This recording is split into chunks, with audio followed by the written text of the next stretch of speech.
अस्सलामुअलैकुम dear students. आज हम हमारे इंग्लिश के सिलेबस का 10th स्टैंडर्ड के सिलेबस का यूनिट नंबर 3 की पहली पोयम 3.1 इफ़ पढ़ने जा रहे हैं। इफ़ यानी अगर। बच्चों, इससे पहले हमने आपको काफ़ी सारा पोर्शन जो है उसके वीडियोस बनाकर भेज दिए हैं।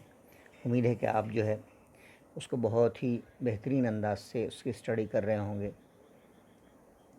हम आपके online class teacher Mohammad Rahbar sir, Shamim Azad, Urdu girls high school Dariyapur, district Amravati, आपसे बच्चों मुखातिब हैं। यहाँ पे यूनिट नंबर 3 हम आपके लिए आज लेकर आए हैं। This is a poem written by famous English writer Rudyard Kipling, जो 1865 में पैदा हुए और 1936 में उनका डेथ हुआ। रुडियार्ड किपलिंग एक इंग्लिश जर्नलिस्ट हैं। ये एक शॉर्ट स्टोरी राइटर हैं, पोएट हैं, नावेलिस्ट हैं और one of the most popular writer थे ये यूनाइटेड किंगडम में यानी इंग्लैंड में। तो प्रोज में भी इन्होंने लिखा है और वर्स में भी लिखा है, दोनों में लिखा है। In the last 19th and early 20th century, 19वीं सदी के और 20वीं सदी की शुरुआत के ये शायर हैं, अदीब हैं। He was awarded the Nobel Prize for Literature in 1907 at the age of 42। 42 साल की उम्र में 1907 में रुडियार्ड किपलिंग को नोबेल प्राइज़, जो हाईएस्ट जो अवार्ड है लिटरेचर का, वो मिला महज 42 साल की उम्र में। इसका मतलब कितने काबिल इंसान है ये। He was the first writer writing in English to receive the prize. पहले हैं ये जिन्होंने पहले शायर हैं जिनको ये प्राइज़ मिला है। अभी इस जंगल बुक्स, उनकी जो जंगल बुक्स है, narrating the stories of the wild boy Mowgli in the Indian jungles, ये भी उनकी मोगली की जो बुक्स हैं वो भी रुडियार्ड किपलिंग की हैं। ये चिल्ड्रन क्लासिक्स कहलाती हैं। ओके, तो यहाँ पर हमको देखना है, this poem deals with advice given by father to his sun.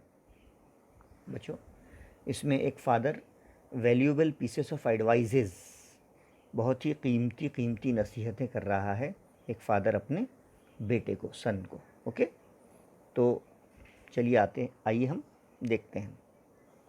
If यानी अगर। वार्मिंग अप में देखिए आप, चिट चैट।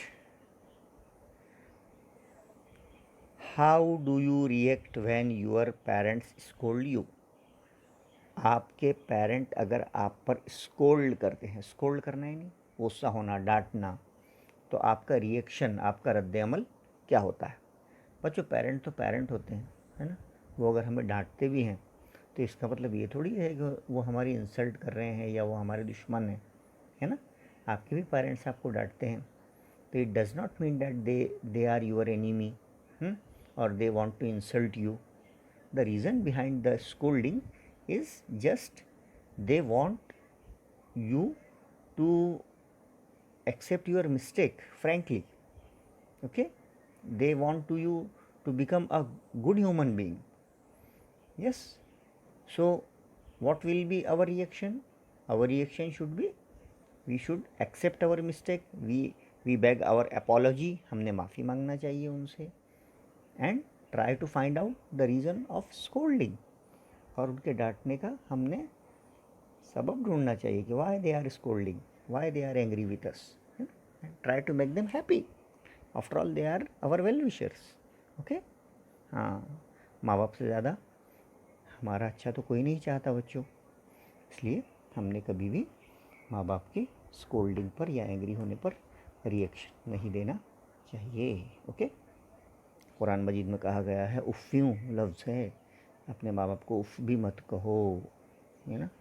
हाँ, हूँ भी मत कहो उनको, हूँ, बहुत अच्छी बात है। How do you feel, second, how do you feel, आप क्या फील करते हैं व्हेन समवन इंसल्ट्स यू, किसी ने अपनी इंसल्ट कर दिया, बेइज्जती कर दिया, है ना। तो बेइज्जती करने पर भी we should not get angry, हमने नाराज़ नहीं होना चाहिए, है ना। And we should not lose our temper, हमने अपना आपा भी नहीं खोना चाहिए। And in that case also we should try to find out the reason, है ना, why they are behaving like that. And if there is a mistake from our side, we should try to avoid the same mistake again in our life. Okay, हाँ, अगर हम में वो गलती है तो हमने उसको सही करने की कोशिश करना चाहिए बच्चों, है ना। सही है। चलिए नेक्स्ट देखते हैं। How would you react when you are cheated by your friends. अब बच्चों, आपकी कोई दोस्त होता है, सहेली होती है, ये कभी कभी आपको चीट कर देता है, धोखा दे देता है ना। तो आप क्या करते हैं उसके साथ, है ना। तो यहाँ पे दो तालीम है, एक तो ईंट का जवाब पत्थर से दिया जाए या किसी को माफ़ कर दिया जाए, है ना। तो सबसे अच्छी तालीम क्या होगी, कोई अगर हम पर जुल्म करे, हमें धोखा दे, तो हम उसे माफ़ करें, यह हमारा मज़हब भी कहता है बच्चों।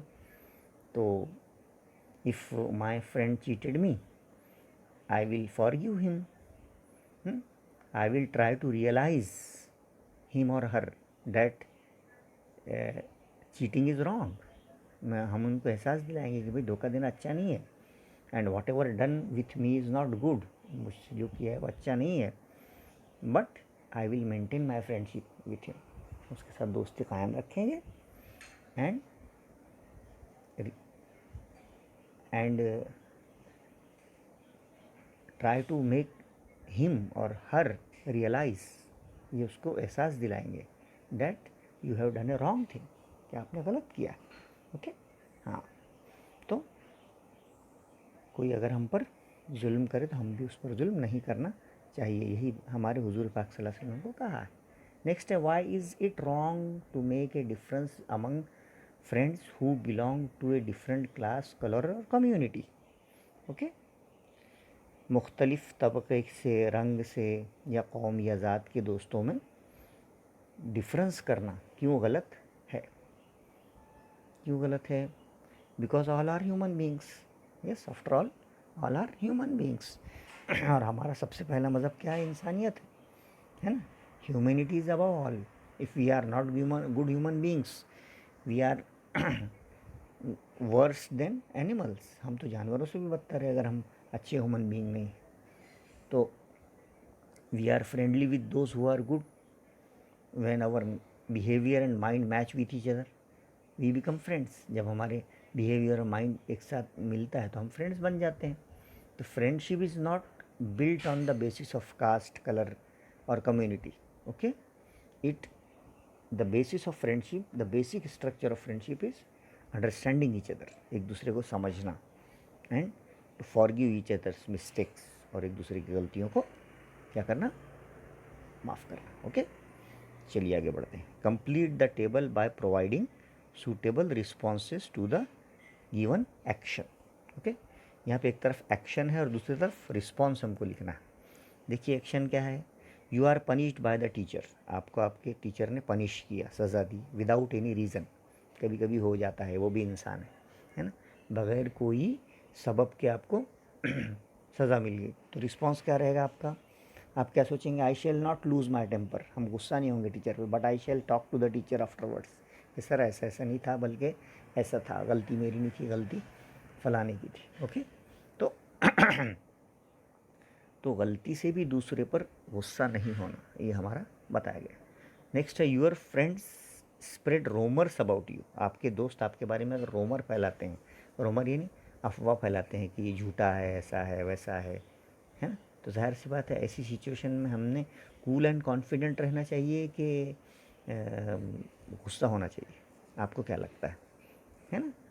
We shall try to keep our self cool and confident and try to find out the reason, और हमें कोशिश करना चाहिए कि why they are spreading rumours about me, and investigate करना चाहिए। If they are right we should change our सेल्फ्स।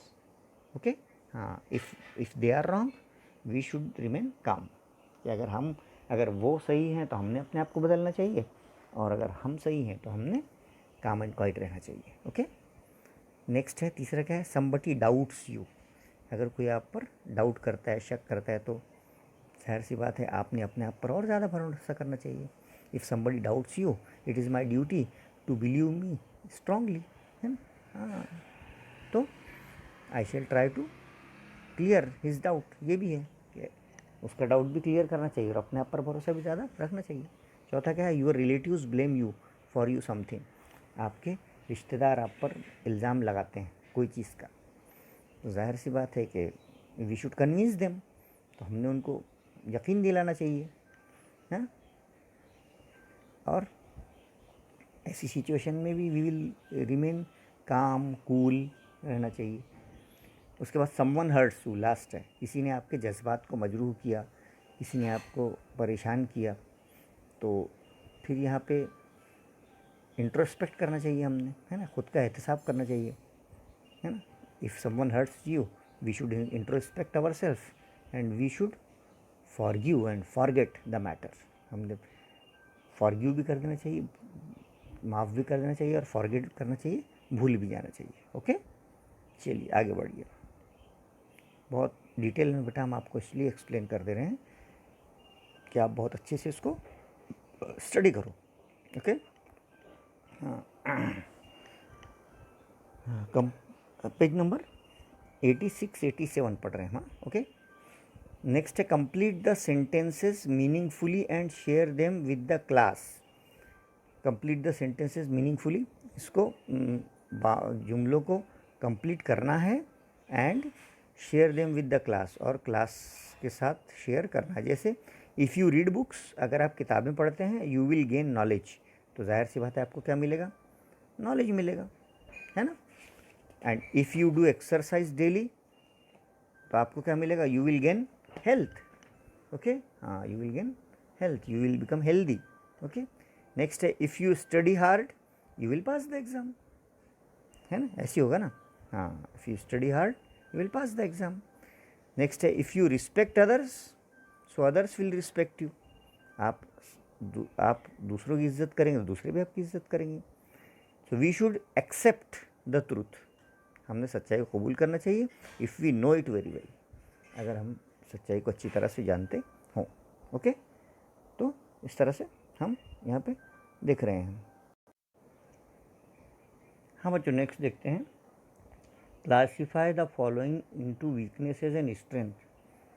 नीचे जो है वीकनेस, एक तरफ वीकनेस दी गई है, कमज़ोरी, और दूसरी तरफ दी गई है स्ट्रेंथ यानी ताकत।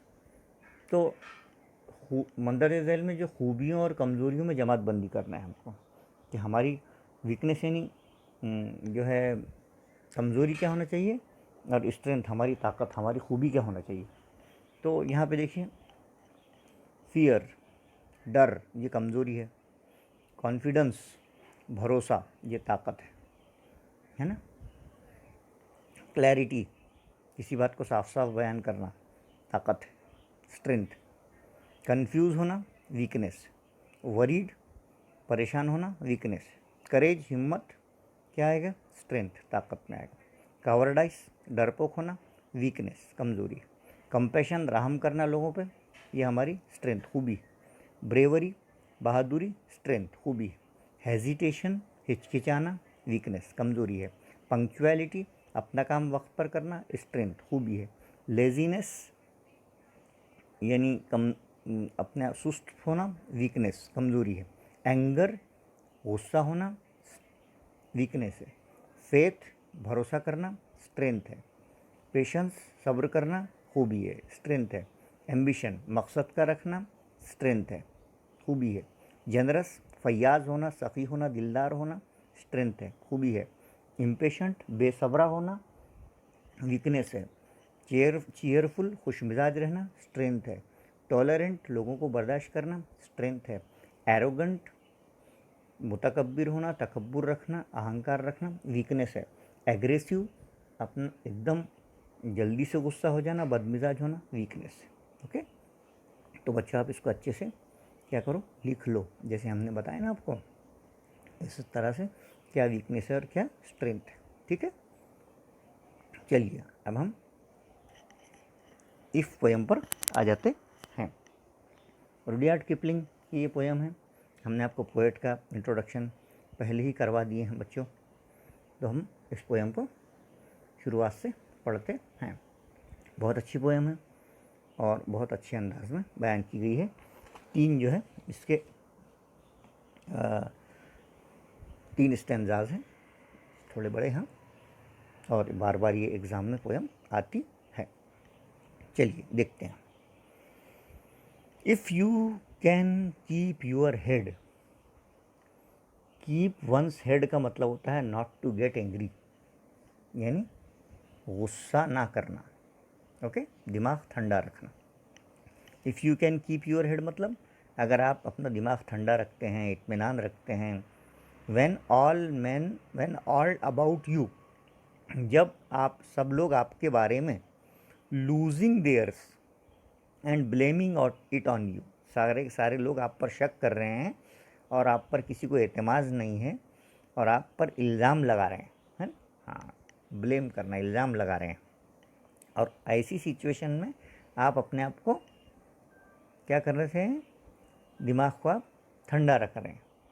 तो यहाँ पर बताया गया है कि कीपिंग द हेड और लूजिंग द हेड दोनों अपोजिट आइडियाज़ है ना, एंटीथेसिस जिसको हम कह सकते हैं।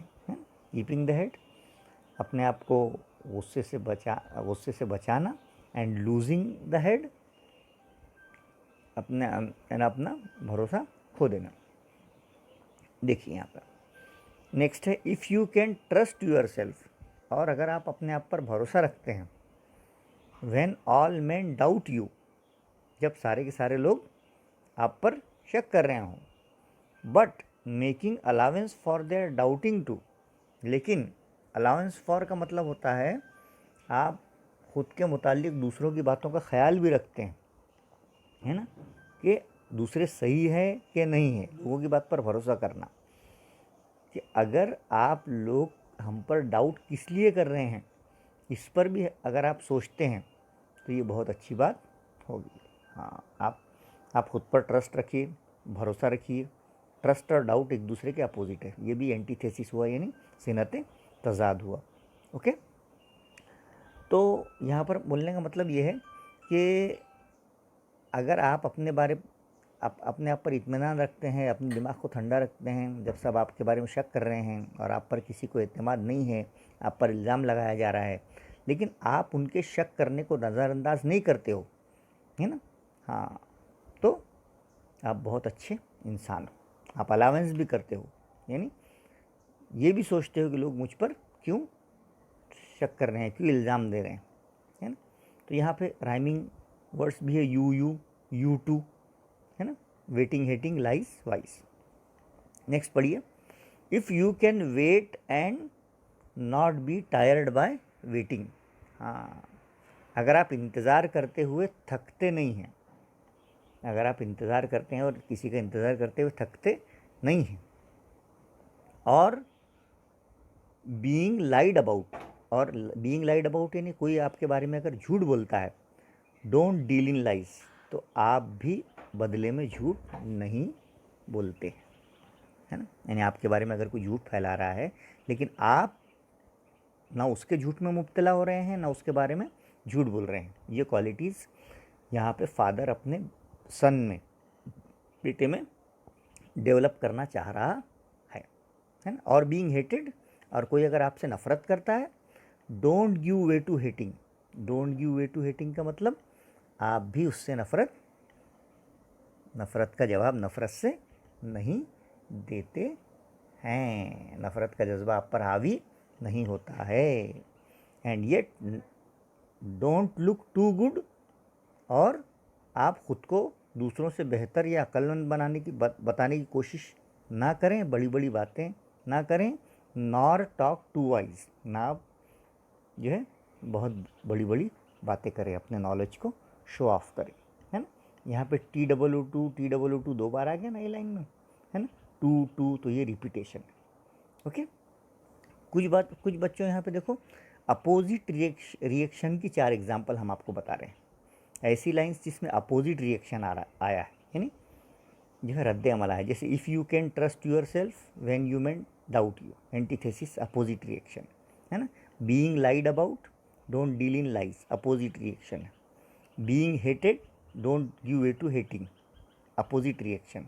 ओके, तो इस तरह से if you can think and not make thoughts your own, ये 4 अपोजिट रिएक्शन। और इम्पेरेटिव्स है इसमें, डोंट से जो सेंटेंस है वो सारे के सारे क्या हैं, इम्पेरेटिव से। देखना आपने, डोंट लुक टू गुड, ये इम्पेरेटिव। ओके, इस तरह से यहाँ पे बताया गया है। तो